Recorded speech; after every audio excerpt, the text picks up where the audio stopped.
This is CBC Here and Now.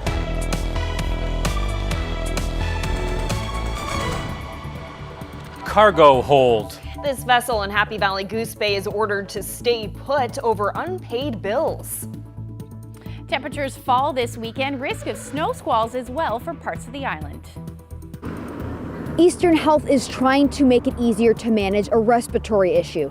Coming up, we'll tell you about a new in-person respiratory clinic here in Holyrood. Good evening and welcome to Here and Now. I'm Anthony Germain. And I'm Carolyn Stokes. A court has ordered that a cargo ship in Happy Valley Goose Bay stay in port. The vessel was set to transport wood from the Muskrat Falls project to Asia. But it's been ordered not to leave because of more than $250,000 in unpaid bills. Here Now's Reagan Burden reports. Just last week, trucks began bringing wood to this dock 24 hours a day. It was being loaded onto the ship behind me to be transported to a buyer in Asia. It was a milestone that the CEO of JP Forestry was proud and excited to reach. JP Forestry is a wood supplier from Corner Brook, but yesterday, this ship was arrested. Documents filed in the federal court allege that JP Forestry owes Miller Shipping more than $250,000. Miller Shipping, based out of St. John's, was hired to load the wood onto the ship and provide the workers and equipment needed for the job. Miller Shipping claims that it was not paid fully for its work. The company says it only received one payment of $90,000. The registered owner of the Chinese vessel, Shippelbrook Sun Maritime, is also named in the court documents. The arrest warrant for the ship states it is to remain docked in Happy Valley Goose Bay until further order of the federal court. JP Forestry says that it is working with Miller Shipping to settle the issue, but the president of Miller Shipping says the pace of those discussions is slow, and he does not expect the issue to be resolved today. Reagan Burden, CBC News, Happy Valley Goose Bay.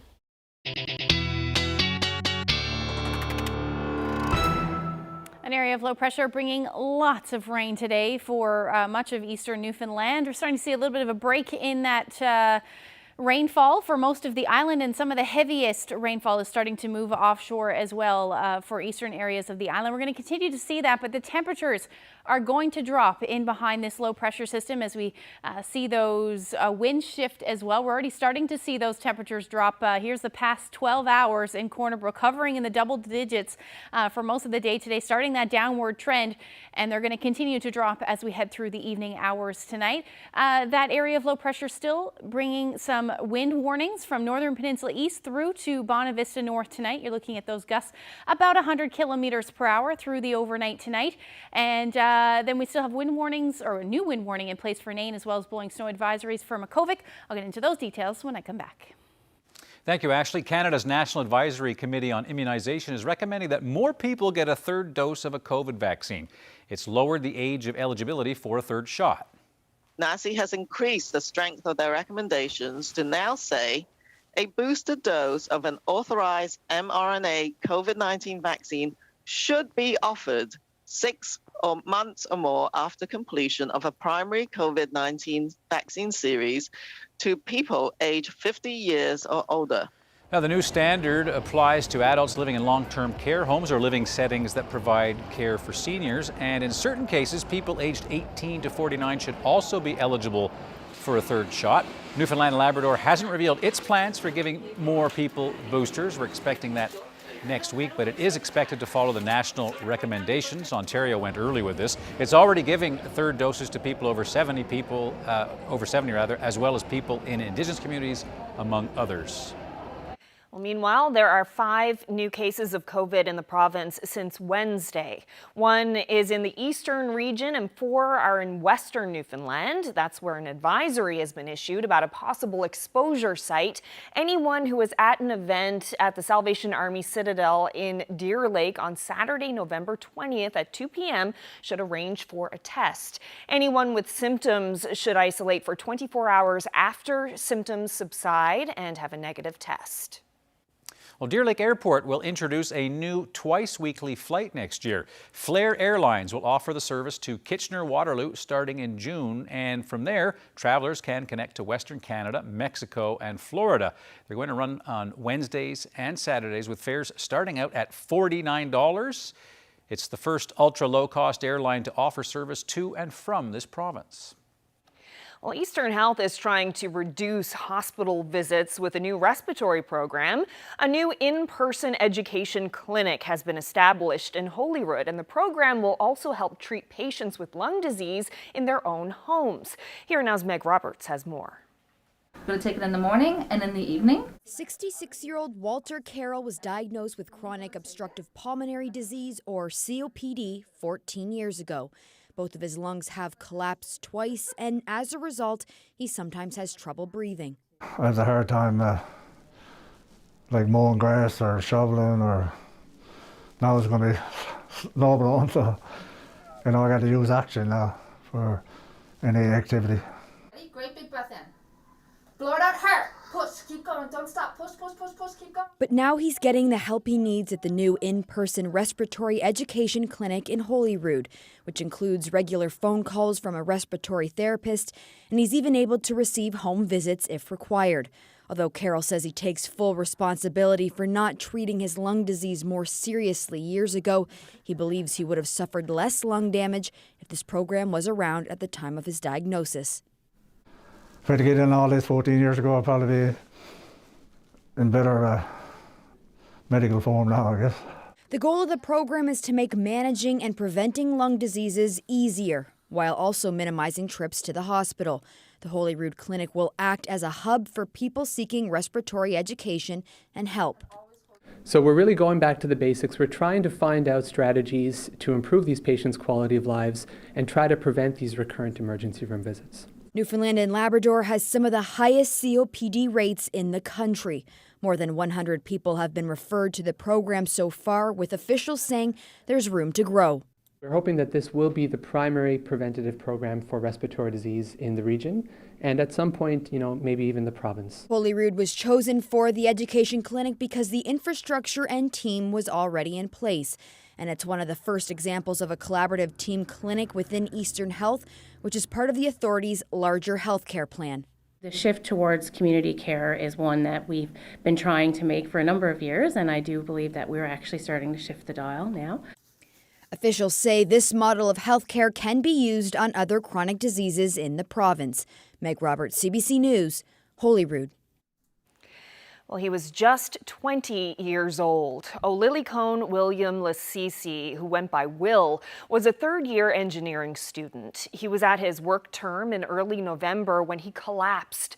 The family says doctors found he had an enlarged heart. Will's sister says his death was unexpected and devastating, but his passing, she says, brought a revelation about life and how to live it.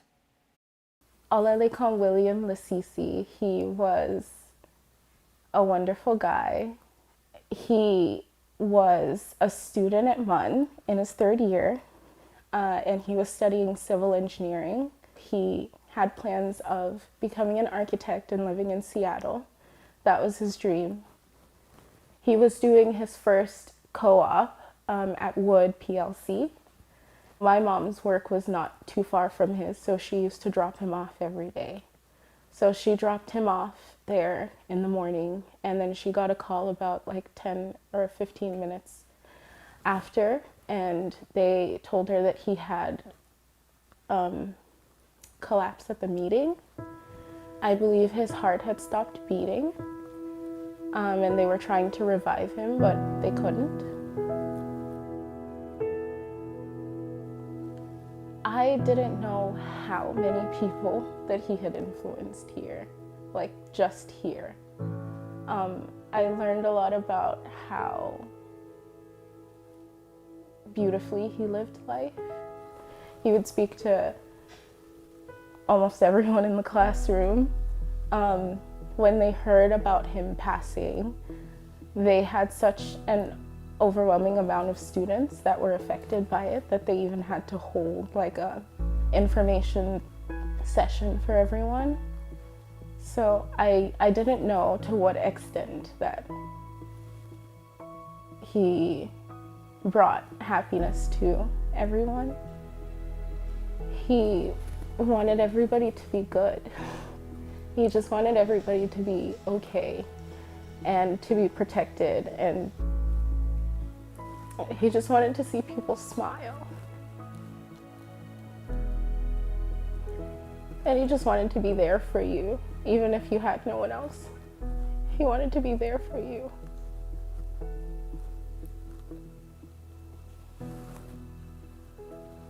I guess that's what made him so special to so many people.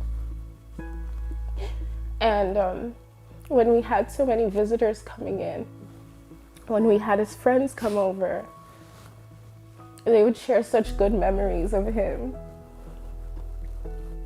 And you could just tell that he meant something to them. You could see in their eyes that he really meant something. And he really made a difference in their lives. So I would say his life was to show us that in the small things we do, we can matter to people. And it's really important for us to make a positive mark in people's lives. So even when you're gone, you bring them comfort.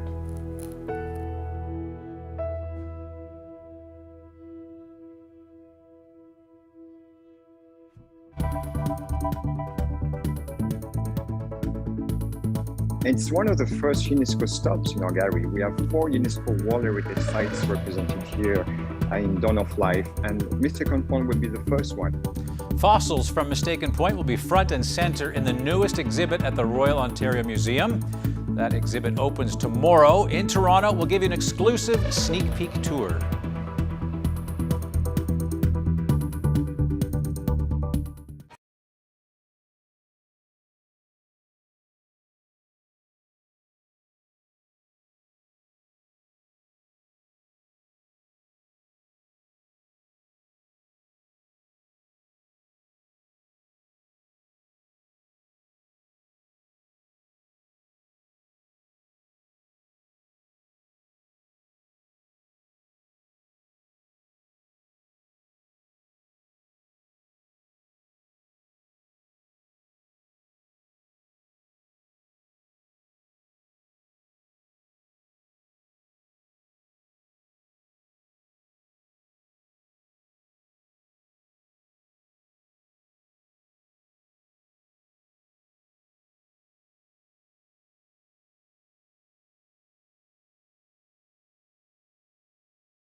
Well, it's beginning to look a lot like Christmas. I drove down the Parkway and all these lights were there. And last night, Chrissy Holmes was actually at the Confederation Building, if you were watching, and that was when the official holiday lights were flicked on. And tonight, Chrissy, very busy. She's at the Basilica, where another tradition is about to resume. So, Chrissy, what's going on?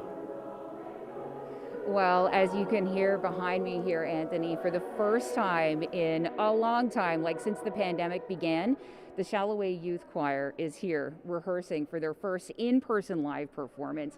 It is really exciting. There's like, what, 300 children here? You've got the NSO. I'm going to have to go with 1,000. You're going to have to go with 1,000. So there's a lot of people. This is really exciting. This is getting me in the mood for Christmas. What about you? I think so, yes. So this is Rose. This is Felicity. Felicity's excited for a whole other reason. What does tonight mean to you, Felicity? I'm graduating this year, so this is going to be my last Christmas concert, and I'm just so happy that I get, after last year having to do a virtual concert, I'm so glad that I get to spend the year this year singing in person with like my Shalloway family, since it's my last year. It is so amazing, and I don't know if you can see the fish that that these women are wearing, but it's a big fish and a little fish. I mean, how does that relate to kind of what's the dynamics going on here? So the big fish and the little fish kind of like symbolizes mentorship and like leadership. So the big fish kind of guides the little fish. And so tonight you can see that we have people like ranging from I think like 20 all the way down to 5 years old. So like the older kids kind of get to lead the younger kids, and you get to go up to the choir and go from being a little fish to being a big fish. Yeah, definitely. I'm so excited, and just as you're assuming, this is going to be a big night. We're actually in here for the real live dress rehearsal. A little bit later, we're actually going to hear what it sounds like when these children fill the Basilica with the sound of their voices. So stay with us, you're not going to want to miss that.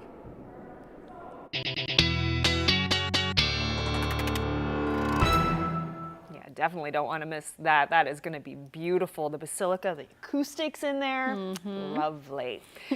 Well, how lovely will the weather be this weekend? Yeah, well, it's a good day to be inside the Basilica. Oh, yes. For sure today. Relentless rain today. Relentless, pouring rain for most of the afternoon. Temperatures have actually climbed as we headed through the day as well. But let's take a look at what's going on right now. So the reason for that is an area of low pressure, and most of the rain is actually starting to head offshore at the moment, but you can see those purples and those blues. Those are the cooler temperatures that are about to move in. We're into the greens, green temperatures, which is well above zero, and that will move in as we head through the day through the night tonight. So temperatures today reach the double digits for most areas. This is well above where we should be sitting at the beginning of December, no doubt. 5 degrees in Cartwright today. So most of southeastern Labrador did see those temperatures climb up above zero. Even Makkovik and Happy Valley, Goose Bay, the rest of Labrador stayed near or just below zero through most of the afternoon today.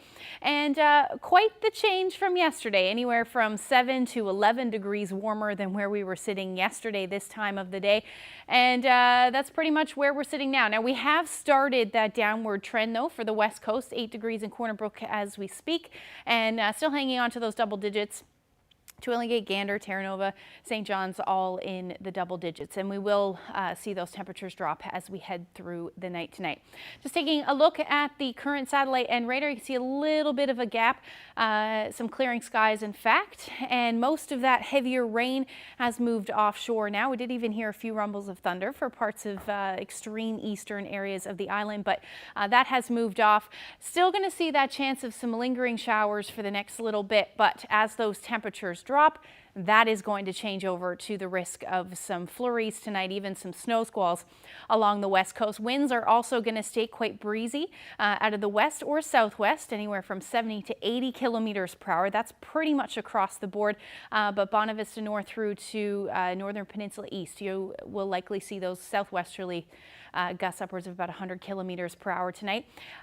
Things will stay cool up across Labrador as well, between -9 to -14, and then some blowing snow will continue again, seeing those values, the Winds anywhere from 60 to 70 kilometers per hour to the northwest. And then with this snow continuing to fall, you are going to see some blowing snow, mainly in the exposed areas. So there's a look. The model's picking up the potential for some snow squalls fairly well on the west coast. That will continue through most of the night tonight. And then as we get into tomorrow, you can start to see even parts of the Burin Peninsula could see some of these squalls reach as well as we get into the early morning hours. Otherwise, the snow will end across Labrador, but stay gusty, 60 to as much as 70 kilometers per hour through the night tomorrow, through the night tonight rather. And then into tomorrow afternoon, we're looking at the potential for snow squalls to continue for the west coast. And like I said, even southern areas of the island. Overall, it will be an unsettled day and then breezy again, 50 to as much as 70 kilometer per hour winds sticking around generally out of the west or southwest. And then as we get into Sunday night, the potential for some more snow will move in as well. So as far as snowfall amounts go, likely the west coast, this is through to tomorrow morning, could see anywhere from 5 to 15 centimeters of snow. By the time we get to the afternoon hours, some of the higher elevations could see a little bit more than that as well. Maybe 15 plus centimeters of snow in some of those squalls. So temperatures tomorrow looking much cooler than what we saw today. Again, those winds staying brisk. They're going to start above zero, but then they'll fall through the day, hovering around -1, -2 through most of the afternoon tomorrow. Similar temperatures as you head towards central with a mix of sun and cloud and a few flurries possible, but more persistent snow squalls potential on the west coast. Those winds will be out of the northwest, about 30 to 60 kilometers per hour. Northern Peninsula, chance of a few flurries for you as well. And then eventually we'll see some clearing skies for Labrador, but much different story tomorrow. -8 as your daytime high in Mary's Harbour, and then back into the minus double digits, although sunshine for Nain at -10. And again, wind warning for you, those gusts about 90 kilometers per hour. So that's a look at tomorrow's forecast. Look at the rest of the weekend when I come back. Well, there's no mistaking the international importance of fossils from Mistaken Point. The Royal Ontario Museum will feature Newfoundland fossils and the sites of many other important finds in a major, massive new exhibit dedicated to where life on Earth begins. Jean-Bernard Caron is the lead curator of the Dawn of Life, and he joins me from the Wilner Madge Gallery in Toronto. Now, Mr. Caron, that is one of the most impressive titles I think I've ever said on television. And not to sound too deep, but tell me about the Dawn of Life. Well, this is a very exciting new gallery for the ROM and for the people of Canada and the world. It is the story of life. We start that journey of life from 4 billion-year-old fossils to the first mammals and dinosaurs about 200 million years ago. It's a story that is often not very much told in museums of the world. Often we focus on dinosaurs, but there's a lot more life before dinosaurs, and this is what this gallery really shows. Now, I think people know the Royal Ontario Museum, ROM, is renowned for its paleontological artifacts. How does Mistaken Point here in Newfoundland, how does that figure into this story, from 4 billion to 200 million years ago? How does Mistaken Point fit into the story you're trying to tell? Well, Mistaken Point is a very important site that records the first multicellular life forms that evolved around 560 million years ago. It's one of the first UNESCO stops in our gallery. We have 4 UNESCO World Heritage Sites represented here in Dawn of Life, and Mistaken Point would be the first one. So this is a really, really important site for us and to tell a story of life on Earth. We have a beautiful section dedicated to Mistaken Point. We have beautiful fossils. We have about 1,000 specimens from our collections exhibited here in this gallery, and most of them are, unique specimens. Many of them are scientifically very important, including many Mistaken Point fossils that we have here that were published and are basically the best examples of the species that we know from this site. So, it's an amazing journey through time, and a journey that is obviously a complex one. Life is not, a simple story to tell. So let me ask you one challenging question as the expert almost in time of the Dawn of Life. What do you say to people, how does this compete against dinosaurs? Why does this matter? Because the dinosaurs are so big and impressive. They seem to get all the attention. Why does this form of life matter? So early life really tells the story of, I guess, the bigger stories of pretty much the origin of everything, all life forms that we know today on Earth. And this, includes many steps through the evolution of life. There are steps that involve, for example, adaptations to live on land, adaptation to live in the sky. So all these things were happened way before dinosaurs. And, for example, we have some of the first footprints of an animal from the Cambrian that made it on land about 550 million years ago. So it's something that is really, important to tell the stories of the foundation of our modern world. Now, this is, as a final question, this opens on Saturday. This is your 4 billion-year-old baby, Professor Caron. Are you feeling a little nervous? I'm feeling very nervous, but also very excited for these fossils. These fossils have been waiting a long time in the vaults to be shown. Of course, many of them are billions of years old. So, what is a few more years for them? But, there are many stories to tell. There are little time capsules that really tell very important stories. Fossils are rare things. It's not easy to become a fossil. But when you have a fossil, they really give us a lot of information of past life, the environment, and the world that existed before us. Mm-hmm. And so, it is a very important, universal story that we're telling here. Well, Mr. Caron, all of a sudden I feel a little bit younger after this interview. So thank you for putting time in perspective, and good luck with the exhibit. Thank you very much. Thank you very much.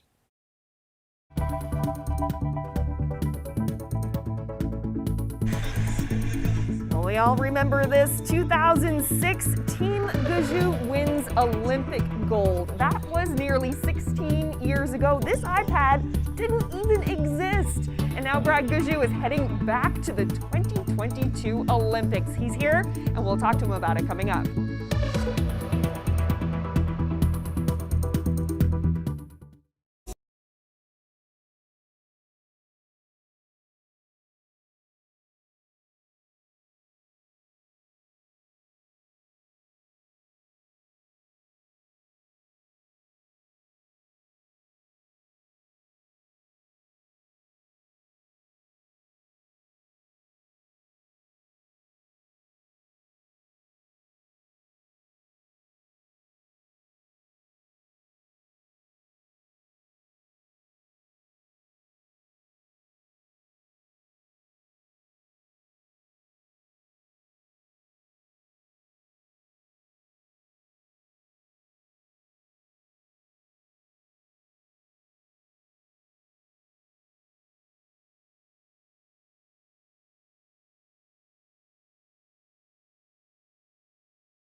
Welcome back. A group of hair salon owners is calling on the government of Newfoundland and Labrador to crack down on underground salons. Now, salons can't admit customers who aren't vaccinated against COVID, but owners say it is an open secret that some stylists are serving unvaccinated clients. And I met up with 3 of the major salon owners in Metro. So Trish, what's the issue of concern that you have? And when I say you, I mean all 3 of you. We've been in the industry many, many years. And since COVID has arrived, we've had a lot of different difficulties within our small businesses. Most recently is with the vaccination pass. We have a lot of clients, well, most of the majority of them are vaccinated, but we also have clients that aren't. So we're in a situation now where there's a gray area. We've been publicly mandated to ask clients for their vaccination passports, and we've been adhering to that. We have clients that weren't vaccinated that are going to salons that promote anti-vaccine. So we're in a situation now where we're stuck between a rock and a hard place.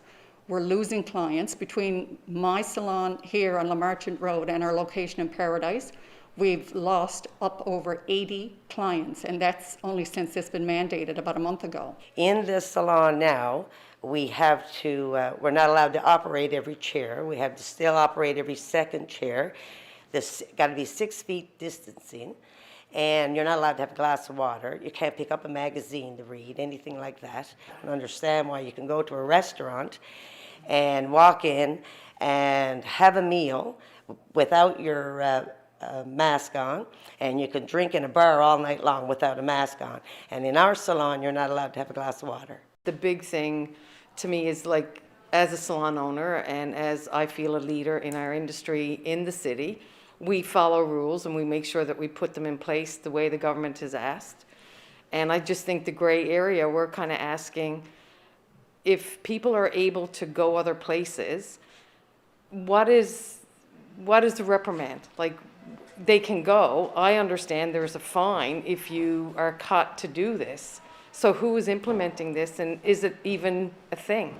So what if there's a black market? I mean, obviously people are getting their hair done somehow, somewhere, where they may or may, where they don't have to use the Vax Pass. So what's the solution? I think that they had to be called a task.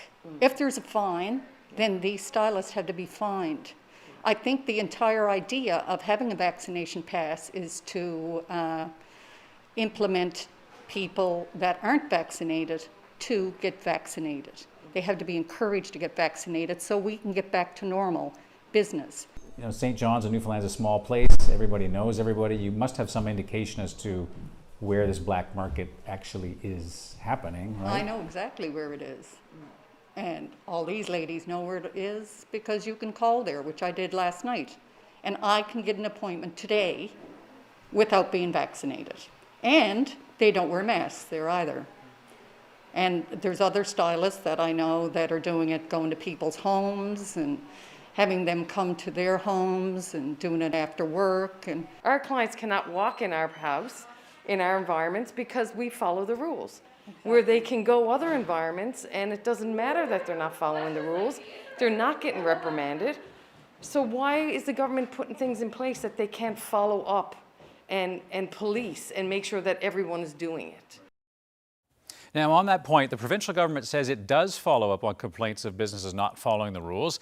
It says environmental health officers will first follow up with the business and then, if needed, bring in the police, which have the authority to investigate and issue tickets if needed. Now, those 3 women say that just isn't happening. Now, the government says anyone wanting to report a business should contact Service NL.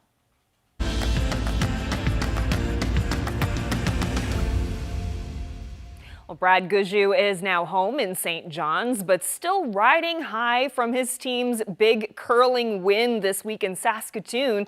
Team Gouju secured its place to represent Canada at the Beijing Olympics.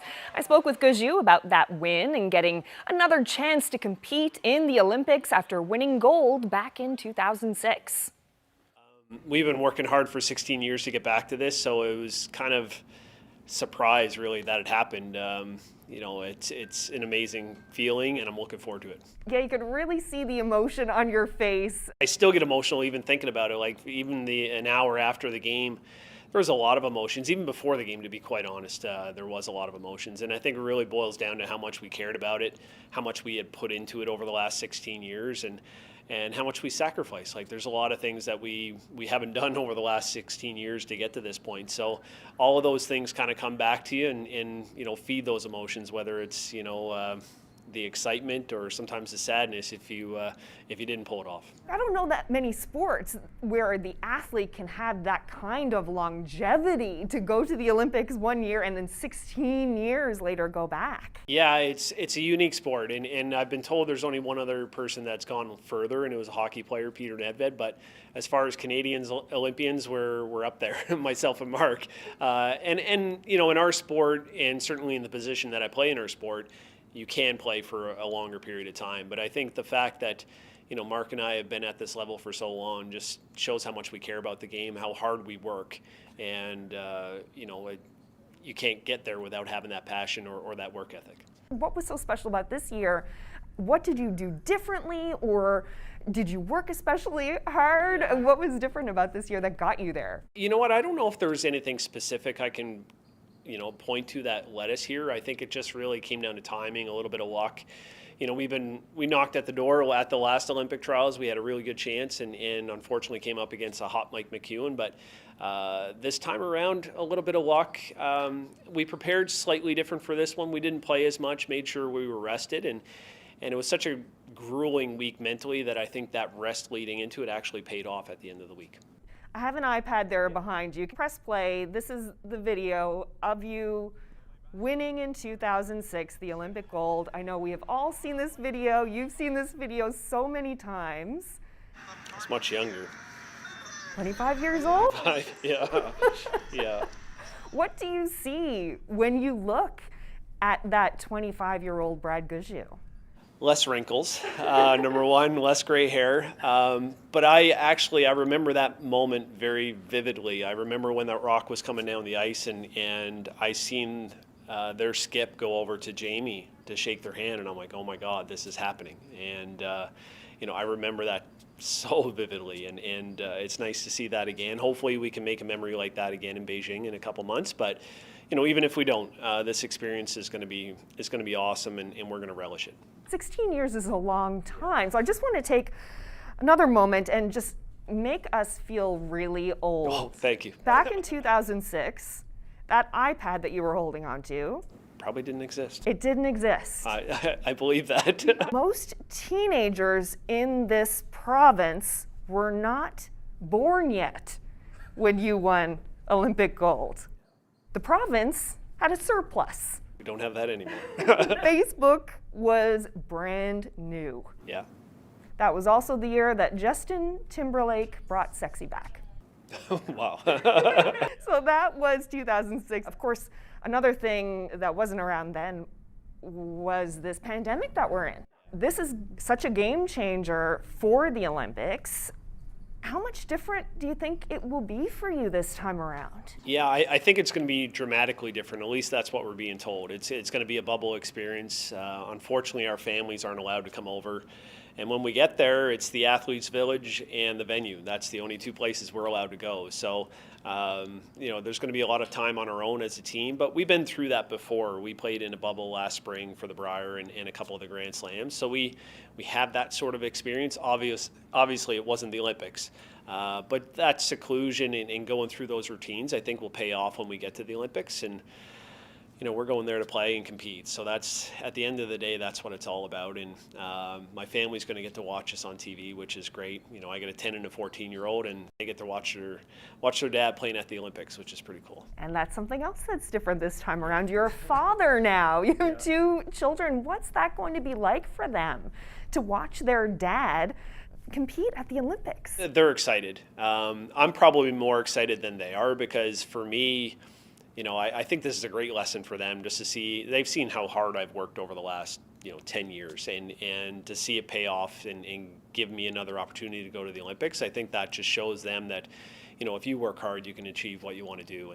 So you are older and presumably wiser. I hope so. How have you changed as a player over the years since that time? I've changed dramatically as a player. I think I was much more high-strung back then, a little bit more intense. Now, the fact that I've had kids and had much more life experience, I have a much better perspective of things. And whether we win or lose over there, we're going to enjoy the experience. And I think the fact that we have that mentality is going to make us go in there with a lot less nerves and a lot less stress than what we had 16 years ago. How badly do you want to win this? You know what, real bad. But at the end of the day, if it doesn't work out, it's not going to change my life one way or the other. But we want to win, and it's more so for ourselves this time than probably the last time we went, where we've had a really good team for a really long time, and this is the one thing we haven't achieved. And I think for the four of us together, we want to do it for each other, where 16 years ago, you kind of wanted to do it for yourself, you wanted to do it for the province and all of the stuff that came with it. This time around, I think just the maturity, the perspective, I think we're going to try and do it for each other. And one more thing, I don't know how much the medals are worth, but if you happen to win gold this time, is there any chance you could put that towards paying off Team Guzhou Highway? Yeah, you know what? I'll do my part. It'll get done. Hopefully in my lifetime. Hopefully in our lifetime it gets done. But it's an honor to have that named after us, and yeah, we're thrilled with it. So. Well, we're all thrilled for you. Thank you so much for speaking with me, and good luck. We'll all be watching. Thanks, appreciate it. That's great. Yeah, might have to get another highway for them. Yeah, you never know. Yeah. And Team Guzhou, they're not the only ones going to the Olympics, right, Anthony? No. I'm delighted to say that CBC's asked me to go to be part of the news team. There's a news team and, of course, a very big sports team. But as Brad was saying, we don't really know what it's going to be like because we're going to be protected because of COVID. So the control is going to be very, very tight. But I'm looking forward to it. It could be a little bit surreal at times, but yeah, I'll be gone for 3 weeks in February. It'll be great to have you there, though. Yeah, maybe I'll check in with Here and Now and get a scoop or two. If we're lucky.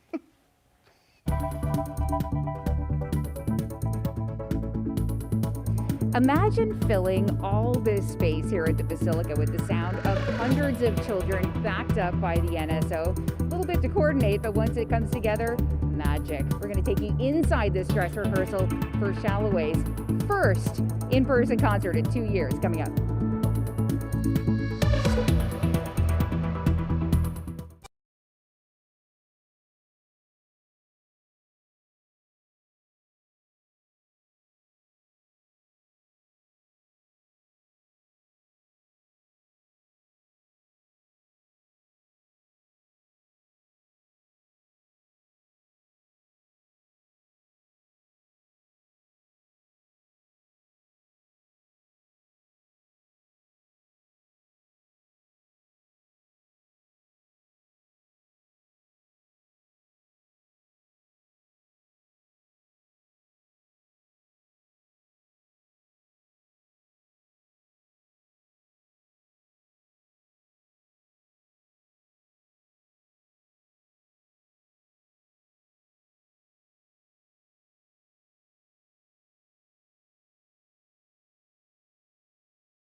The COVID restrictions hit choirs hard, and it has taken some time for large choral groups to be able to get back to normal, whatever that means these days. But tonight, a major step forward for the Shalloway Youth Choir.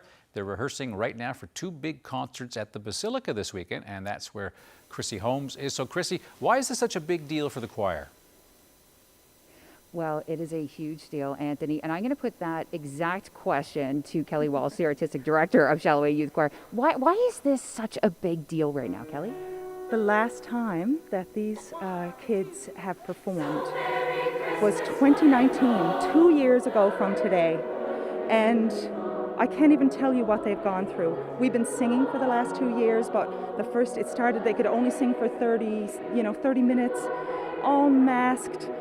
The whole organization, all of the families had an incredible job to keep them singing, and so this is the first time they're going to sing for a live audience in 2 years, and it's with the Newfoundland Symphony Orchestra. Yeah. I was going to say, Kelly Walsh, don't do things small. So you got some big plans. I mean, just in terms of the snapshot highlights, what you've got planned for this concert this weekend. So we have 6 new commissions. Leslie Hayes, our pianist, has orchestrated 6 pieces, including Ennis Road for the choir and the symphony. We have the Newfoundland Symphony coming in. We've got all kinds of soloists. We have 1,600 tickets sold for the event. It's just going to be an unbelievable, joyful night. What a way to kick off this season. And I mean, I want to hear and give the audience a sense of what this sounds like, the magic you've pulled together here. What are we hearing right now, Kelly? This is Ennis Road. Now they're just finishing off towards the end of the piece, so if they finish, I'll get them to start again. So this is Ennis Road. Okay, let's take a listen here.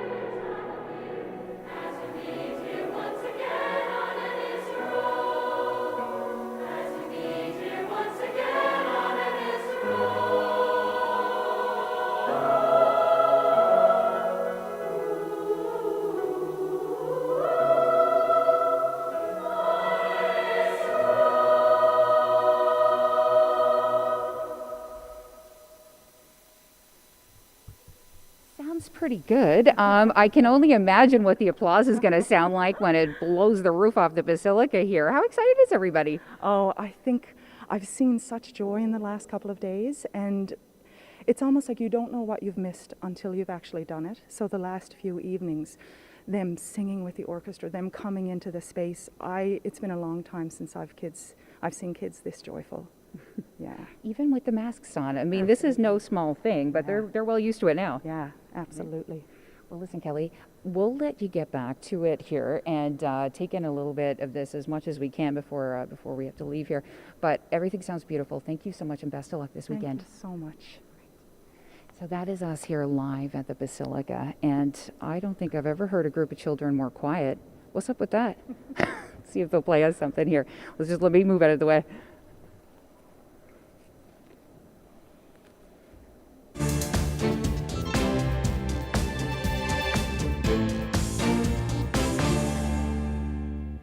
Well, a time-honored holiday tradition continues this year between Nova Scotia and Boston.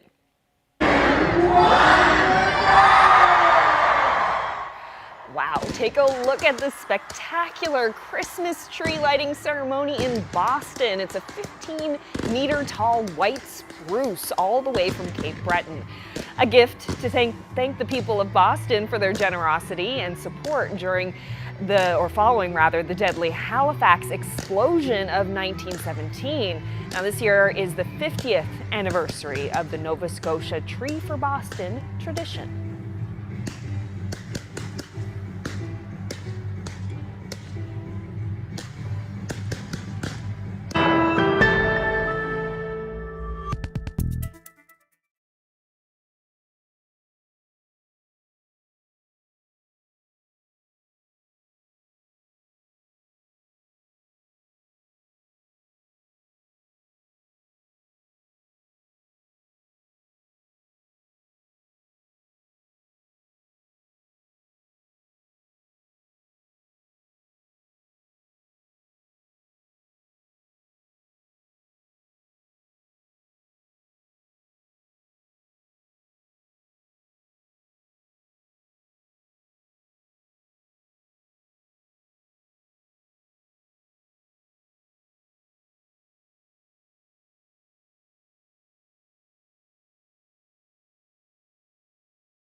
Who's celebrating? Happy 56th anniversary to Wes and Florette Thompson in Harbour Grace.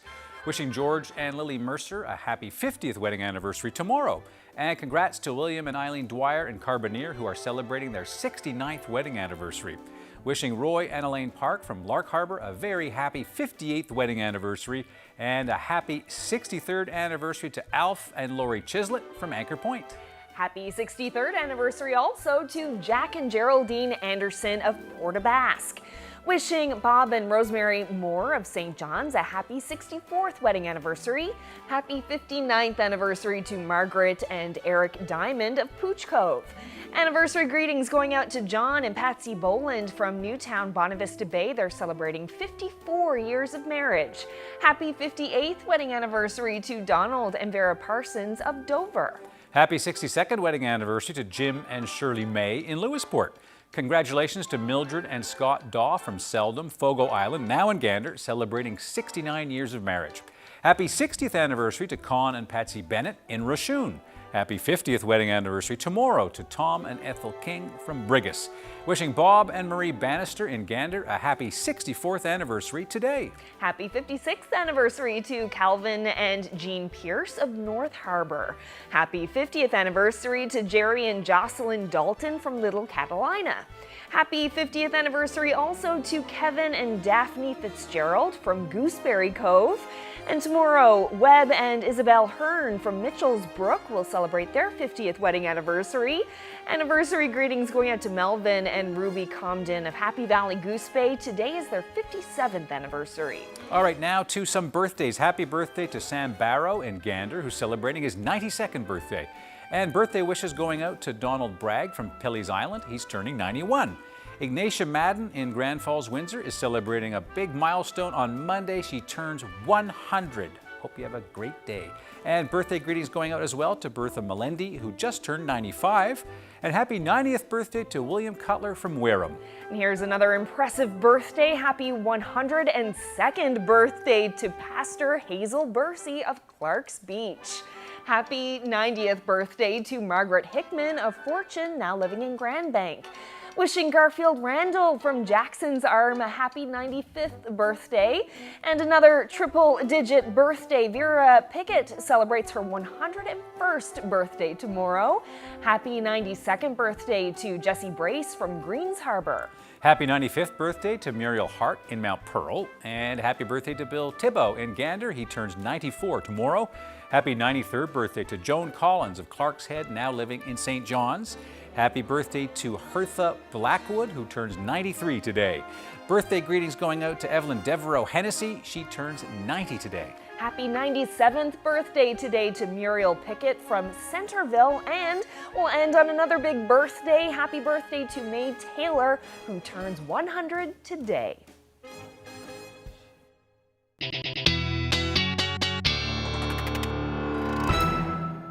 Congratulations once again. Well, this weekend, Santa Claus Parade is on in Happy Valley Goose Bay from 2 to 3 o'clock. It's a sensory-free static parade in the arena parking lot, and then at 4 o'clock, the parade starts on Green Street. Looks like a beautiful day for you, mainly sunny skies, except it is going to be chilly. Temperatures hovering around -10, -11. It's going to feel like -18. So if you are heading out, make sure you bundle up, but you will certainly enjoy that sunshine. So not a whole lot happening really across the board through the day on Sunday rather. We will likely see some snow squalls continue for the west coast, but otherwise it'll be partly to mostly cloudy skies and a slight chance of some showers through the day on Sunday. And then we will likely see a little bit of a disturbance move through late day for eastern areas of the island. Have to keep an eye on that, but we could see some flurries as we head through the overnight into Monday morning as well. Temperatures will stay on the cool side again, hovering near or just a degree above 0 or 2 for most of the island, and then into the minus double digits for most of Labrador. Except along the coast, you'll see minus single digits through the day. And then as we get into Monday, the temperatures are going to be fairly similar. We're going to see the potential for snow again on the west coast, and then the next weather maker will move in late day Monday and then continue through Tuesday. So we're looking at some snow moving in for Lab City, -10. Same thing for Happy Valley Goose Bay, but later on in the day. And then once we get into Tuesday, another warm up on the way. Temperatures back up into the double digits, 13 degrees. Again, well above where we should be sitting this time of year. And then they're going to drop Tuesday night, which means the potential for some flurries. And then by Wednesday, we're hovering back around the 1 degree mark again for St. John's and eastern Newfoundland.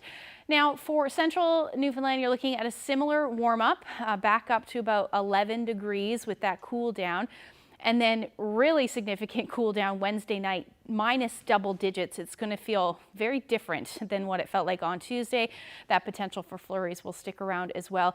Generally gray for western Newfoundland. After some showers on Tuesday, the flurry activity or even onshore snow squalls will likely continue for you through the day. And then for eastern Labrador, back up to 8 degrees on Tuesday and then down to minus 19. So huge drop in temperatures. And for western Labrador, you're going to stay well below zero. Some snow on Monday, and that flurry potential will continue through Wednesday. Take a look at this shot. Speaking of the Big Land, this is some ice forming in Mary's Harbor. Likely not there right now since we saw those temperatures well above zero. But Paulette shared this shot with us. Thank you so much for that. If you have any weather photos that you would like to share to us, send them to nophotos@cbc.ca. Yeah, it won't be long now with bodies of fresh water freezing in different freeze. spots as well as the ocean. Yeah. Oh well. It's coming. Yeah, it is. Have a great weekend. Good night, everyone. Good night.